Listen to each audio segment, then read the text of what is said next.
കർത്താവേ, അരുളിച്ചെയ്താലും അടിയൻ കേൾക്കുന്നു.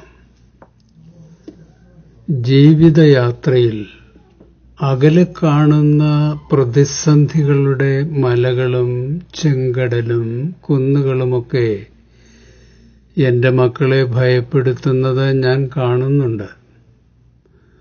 നാളുകളിലെ വെല്ലുവിളികളെപ്പറ്റി ഓർത്താൽ ഒരു നിമിഷം പോലും മക്കളെ നിങ്ങൾക്ക് സമാധാനമായി ജീവിക്കാൻ കഴിയില്ല.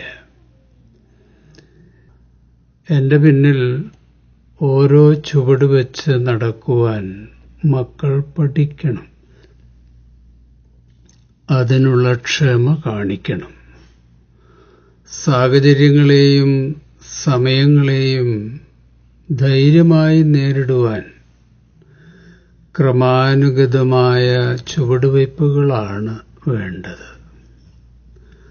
അമിതാവേശം കൊണ്ട് വിശ്രമമില്ലാതെ ഓടിയെത്താൻ ശ്രമിക്കരുത്. കുഞ്ഞെ, നീ തളർന്നു പോകും.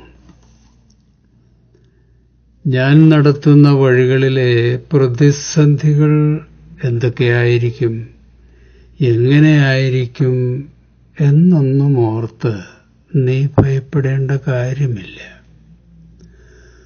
നിന്റെ ജീവിതപാത ഒരുക്കിയ എനിക്കറിയാം അതിലെ പ്രതിസന്ധികൾ എന്തൊക്കെയാണെന്ന്. ഞാൻ നിനക്ക് വഴിയൊരുക്കി പുതിയ വഴി തുറന്നു തരും. അതുകൊണ്ട് അകലെ നിന്ന് നീ കാണുന്ന മലകളും കുന്നുകളും നദികളുമൊന്നും നിനക്ക് പ്രശ്നമാവില്ല. നിസ്സഹായരായ വലിയൊരു സമൂഹത്തിന് ചെങ്കടലിൻ്റെ നടുവിലൂടെ സുരക്ഷിത പാതയൊരുക്കിയത് എപ്പോഴും എൻ്റെ മക്കളുടെ ഓർമ്മയിൽ ഉണ്ടായിരിക്കണം. ചെങ്കടലിന് തൊട്ടു മുമ്പിൽ വന്നപ്പോഴല്ലേ കടൽ വിഭാഗിച്ച് വഴിയൊരുക്കിയത്. പ്രശ്നങ്ങളെ അകലങ്ങളിൽ കണ്ട് ഭയപ്പെടണ്ട, നടന്നോളൂ. അടുത്തു ചെല്ലുമ്പോൾ പോം വഴികൾ ഞാനുണ്ടാക്കും.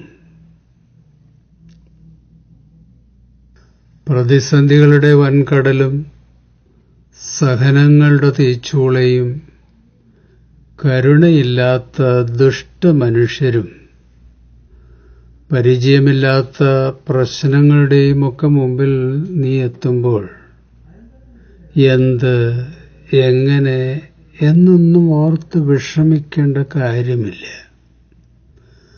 സർവശക്തനായ നിന്റെ അപ്പനല്ലേ നിന്റെ കൂടെയുള്ളത്. നിന്റെ കൈ പിടിച്ച് പ്രതിരോധ നിരകളെ തട്ടിമാറ്റി നമ്മൾ മുന്നോട്ട് പോകും. ഇതുവരെ നിന്നെ നടത്തിയ വിധങ്ങൾ ഒരിക്കലും മറന്നു പോകരുത്. ഓർമ്മയുണ്ടായിരിക്കണം. ചിലപ്പോൾ ഉയർന്ന കുന്നുകൾ കയറി നിനക്ക് പോകേണ്ടി വന്നേക്കാം. അപ്പോൾ നിന്റെ കാലുകളെ മാൻപേടകളുടെ കാലുകൾക്ക് തുല്യമാക്കും.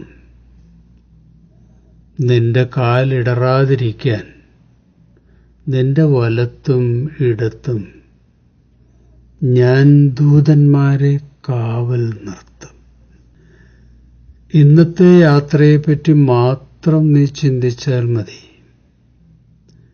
എൻ്റെ സാന്നിധ്യത്തിലുള്ള യാത്രയുടെ സന്തോഷം അനുഭവിച്ചും സന്തോഷിച്ചും കുഞ്ഞെ ഓരോ ദിവസവും മുന്നോട്ട് പോകണം.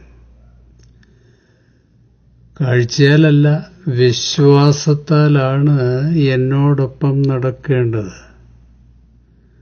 എല്ലാം മുൻകൂട്ടി കാണുവാൻ നിന്റെ അല്പബുദ്ധിക്ക് കഴിയില്ല കുഞ്ഞെ. അതിനുവേണ്ടി പരിശ്രമിക്കുമ്പോൾ നീ ആകുലപ്പെട്ട് വല്ലാതെ തളർന്നു പോകും. ഞാൻ വഴിയും സത്യവുമാണ്.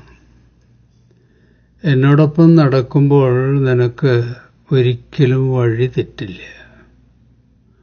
വഴി ഏതാണ് എന്ന സംശയവും നിനക്കുണ്ടാവില്ല.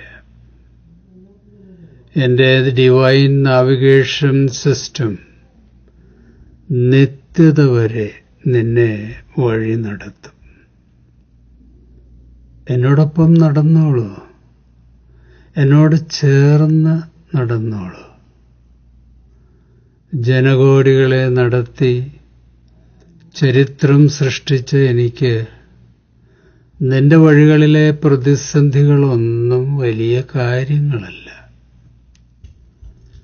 പാപലോകം മക്കൾക്ക് നൽകുന്നത് പരിമിതികളുടെയും ദുരന്തങ്ങളുടെയും ഒക്കെ കയ്പ് കാസയായിരിക്കും.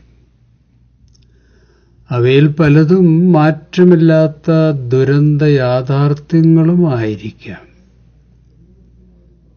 മാറ്റുവാൻ കഴിയാത്തതിനെ അംഗീകരിക്കാനും ഞാൻ നൽകുന്ന അതിജീവന ശക്തിയിൽ സംതൃപ്തി കണ്ടെത്താനും മക്കൾ ശ്രമിക്കണം. ചിലപ്പോൾ കുഞ്ഞെ മാറേണ്ടത് നിന്റെ മനോഭാവവും നീയുമായിരിക്കും. അപ്പോൾ സ്വയനീതീകരണത്തിനും വാദപ്രതിവാദത്തിനുമൊന്നും മുതിരാതെ സ്വയം മാറുവാൻ തയ്യാറാകണം. 18-ാം സങ്കീർത്തനം. അവിടുത്തെ സഹായത്താൽ ഞാൻ സൈന്യനിരയെ ഭേദിക്കും. എൻ്റെ ദൈവത്തിൻ്റെ സഹായത്താൽ ഞാൻ കോട്ട ചാടിക്കിടക്കും. 91-ാം സങ്കീർത്തനം. നിന്റെ വഴികളിൽ നിന്നെ കാത്ത് പരിപാലിക്കാൻ അവിടുന്ന് തൻ്റെ ദൂതന്മാരോട് കൽപ്പിക്കും. നിന്റെ പാദം കല്ലിൽ തട്ടാതിരിക്കാൻ അവൻ നിന്നെ കൈകളിൽ വഹിച്ചുകൊള്ളും. 2 കൊരിന്ത്യർ 5-ാം അധ്യായം. ഞങ്ങൾക്കെല്ലാം ഇപ്പോഴും നല്ല ധൈര്യമുണ്ട്.